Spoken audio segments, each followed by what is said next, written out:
Hello, my name is Benji and welcome to Dice vs Cards. Today we're looking at the Isle of Cats and we're looking to find out if adding further mechanics to a tile placement game really is a bright idea. But most importantly, we investigate what happens when you mix polyominoes with ferocious felines and pretentious pirates.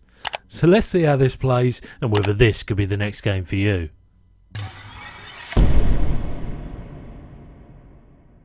The object of the game is to place cat tiles like these on your ship in order to gain the most points. So each player needs their own player board.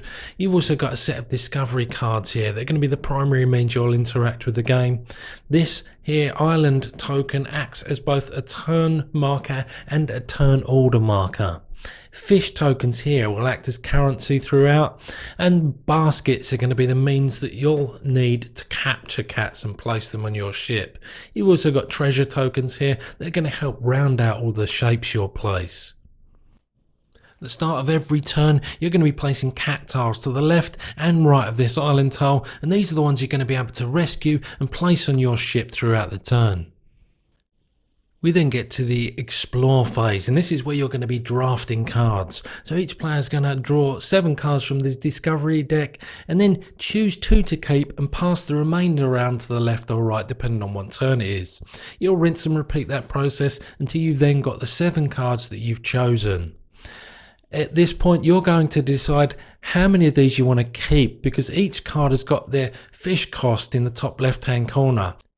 You then move to the read lessons phase, and they can be broken down into 2 main types. These private lessons here, they act as objectives to get you more points at the end of the game. So here you're going to get points if both of the bedrooms are empty. So each boat is separated into 7 different rooms, and that's important when we come to end game scoring. But you've also got public lessons, and if that's the case, you'll read them out immediately, and all the players, including yourself, will get the noted benefit.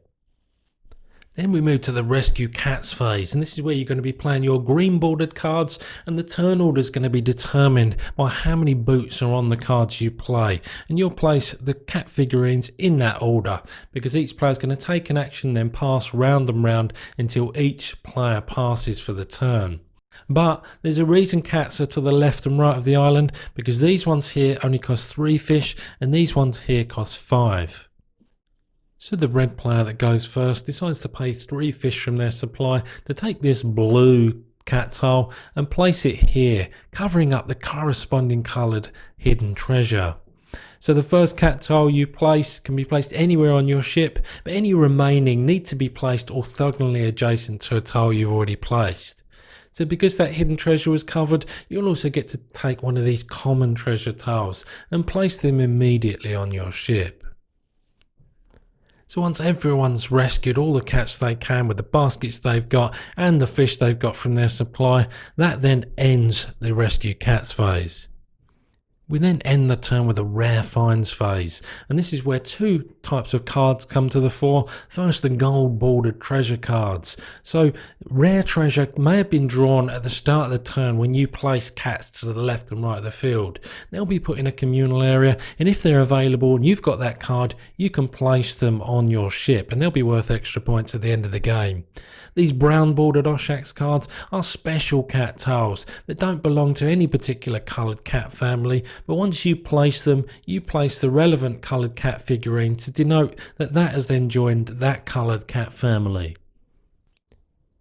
You'll rinse and repeat that process over 5 turns. In endgame scoring, you'll get negative points for any rats seen on the ship, any rooms that haven't been completely filled, and the larger the cat families that you're able to place adjacent to each other, the more plus points you're going to get. You'll also get points for rare treasures and any private and public lessons that you play throughout the game. So that's how this game plays. What did I think of it?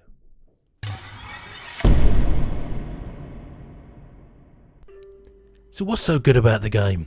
Well, there comes a time when just blindly placing tiles, throwing shapes and showing off your little art project just doesn't quite fulfill you the way it used to. Enter our island of cats. Because to be fair, this is at its core a standard polyomino placement game, but you've also got to manage the resources you need to place tiles, draft from different types of cards, and because it all knits so well together, there's a lot to think about in balancing all the scales so that you can select and then place the right cat in the right place at the right time.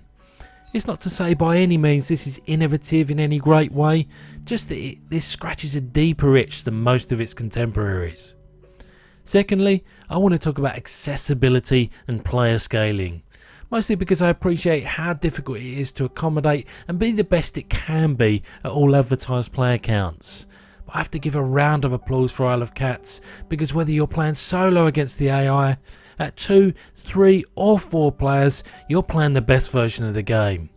Furthermore, the cherry on top here is the family variant, that put simply is a version of the game that is bog standard tile placement, effectively giving you the choice dependent on the audience of going basic or advanced tile placement.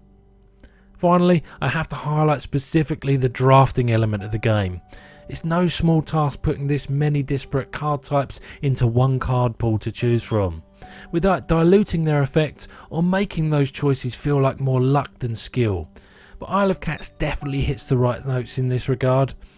Obtaining the right amount of resources and sourcing the ability to use those resources is the key to being good at this game, and the drafting process is the baseline to that success and failure. Without this part singing its song, then the wheels, or God forbid the legs, fall off the Isle of Cats very quickly. So what's not so good about the game? Well, firstly, it's a minor niggle really, but although this is by no means a difficult game to teach, it does have a comparatively steep learning curve for its complexity. And that's mostly due to a rulebook that doesn't flow particularly well, especially since this is a game begging people to say, why play an overly simple tile placement game when you can play me, with all the sense of achievement from playing a deeper game. Part of that as well is due to a slightly jarring turn sequence. Not at all a bad one, it just doesn't follow the sequence you might expect, and so requires a little bit of finesse in the teaching. Secondly, another minor niggle, but investing in your turn order should be more strategic. Most speed icons are drafted with baskets as well, so you tend to only secondarily consider your position in the turn order. Having more speed only cards would have helped in that regard and made it feel a little less wonky and more finely tuned from a strategic standpoint. But when all's said and done, I see this as an exemplary next step polyomino tile placement game. One that I didn't necessarily realise I needed in my life, but now I know better. It showed that with a little bit of inspiration and creativity, you really can think outside the box and create something a little bit different. So with all that being said, Dice vs Cards getting you a final score of 8 out of 10 to a new player in the polyomino game, one with a somewhat loopy theme but a wonderful foundation. However, that's it from me. I'll see you next time. Close your eyes for a moment. Imagine 6,000 unhinged body cats staring at you within pouncing range on an abandoned island. Oh, chills.